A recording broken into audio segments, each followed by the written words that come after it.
don't give a fuck what you say. I'ma do shit my way, so you can go kick. Hello， 大家好，我是一元。没错，我们在游戏第3天就已经开始屠城拆宝了。那么在我之前的影片就已经有给大家一个教学了，就是你们要怎样去拆人家的宝。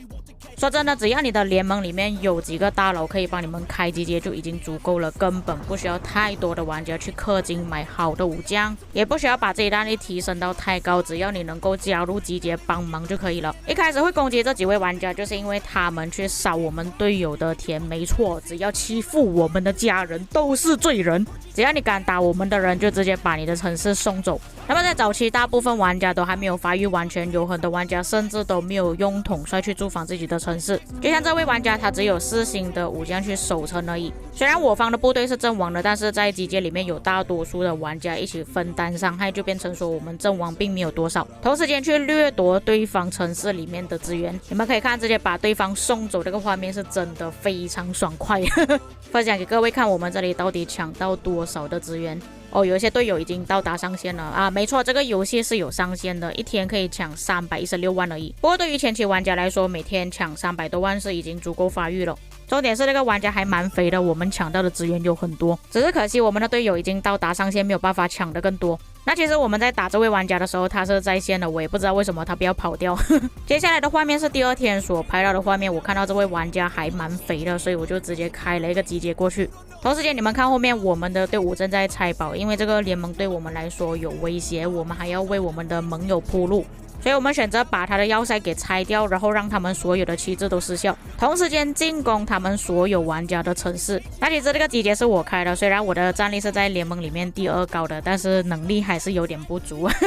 所以下一个集结我就换了大哥的账号来开。这次的报告亏损有一点大，差不多接近1比1左右吧。这个时候我的城市才16等级而已，差一点点要17等级，可以带3个武将了。所以这个集结我是提早解散了，然后抢到一些资源。不过我打算换另外一个账号来开集结，因为他的城市还没有飞走，而且侦查到他的城市里面是还有资源，我也可以再继续掠夺资源，里面还有将近100多万的资源啊，就不要浪费掉，我们继续抢。换到另外一个账号，你们可以看到拆宝的速度就快很多了，一下子他的血量就打掉了。毕竟一个队伍带3个武将跟2个武将的差距还是蛮大的。尽管我跟大佬的科技是差不多，已经出提示了，不过还是大佬比较厉害。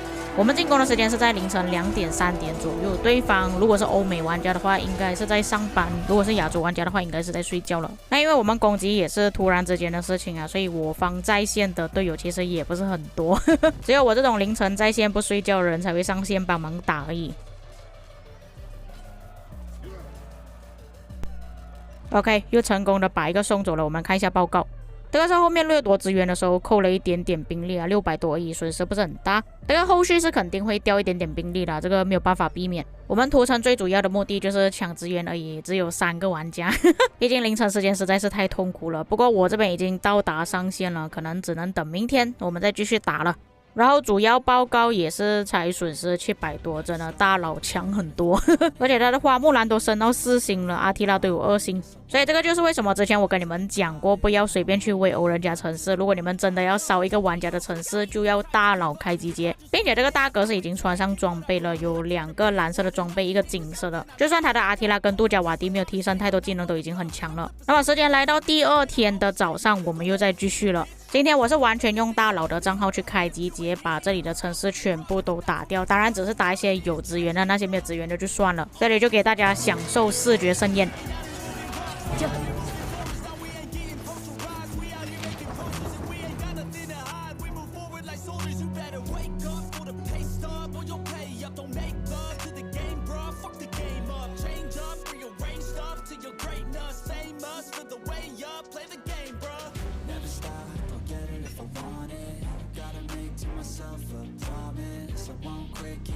Till I got it, I won't give up till I'm on top, yeah. You know I'm always honest, there ain't no way I'm never stopping. I won't quit, keep going till I got it. I won't give up till I'm on top, I'm always flirting with pain, she like to hurt me and maim. I'm always working to change, but she's still lurking the same. I keep on running the fantasy while the haters be trying me, but they hate from inside, you see, hate themselves in society. So I let them speak quietly, while my actions speak quiet. See, they be hiding in privacy with the screen on the irony. To hate someone who's trying to be whatever they would like to be. We all feel the anxiety, we make our own rivalry.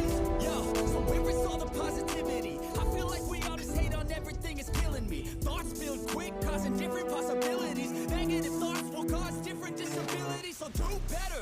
Work hard under pressure. If you got no time, work smarter than ever. Don't ever let them tell you that you can't ever say never. And turn your mind into the truest of go-getters. Never stop, don't get it if I want it. Gotta make to myself a promise. I won't quit, keep going till I got it. I won't give up till I'm on top, yeah. You know I'm always honest. There ain't no way I'm ever stopping. I won't quit, keep going till I got it. I won't give up till I'm on top, yeah. 这。这。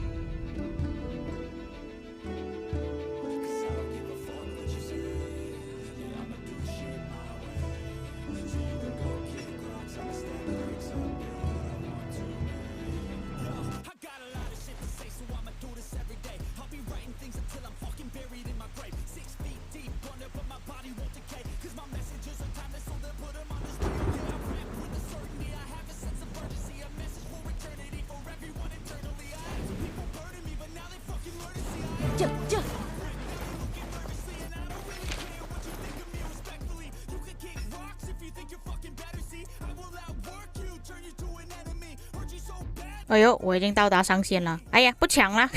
大哥账号也是满了，然后周围也没有剩下多少玩家是有资源的。可能等明天吧。明天再继续。这里也是顺便跟大家讲一下我们现在的情况。我们的旗帜是黄色的，现在是在第一个区域之后，我们要进入第二个区域了。也因为太多联盟的关系，所以这边颜色区分有点混乱。今天影片我所展示的就是这个灰色的领土，本来比较大一点的，我们把它的要塞拆掉之后，再继续拆机制，就变成说他们领土全部失效了。我们的盟友 LDY 也是在拆着他们的旗帜，然后他们会慢慢建旗帜上去跟我们接触。我们这边的领土也是蛮危险的，有很多旗帜都已经接触上了。我们的领土是已经有连接上一个关卡了，可是这个关卡开放的时间没有这么早，还要需要等差不多10天时间。就这个游戏比较好的地方就是你点那些建筑物就可以看到它开放时间有多久，不需要你去看编年史。等这边开放之后，我们就可以走出第一区域了。但是在打这个之前呢，我们要先打这个城市竹炉城。拿到这个之后，会有全兵种增益加成，提升生命5%。它大概2天左右的时间就会开放了。这个可能我会录一个影片吧，毕竟是我们第一次打，也不确定能不能够打下来，感觉不容易打。还有就是我想要尝试一下在这个游戏中使用工程车。其实在之前测试版的时候就已经有了，但是我们的玩家没有用到。我所谓的工程车并不是兵种，而是我们联盟里面的器械。用上这个之后可以更快的打入城市，而且它是用投石的关系啊，所以是可以远程操作的。假设有机会的话，可能可以试试看。今天的影片就分享到这里啦，今天纯属一个爽片啊，给大家看一下屠城的画面而已，跟联盟王国的战况。至于各位有什么看法，可以在评论区给我知道。我们下个影片再见。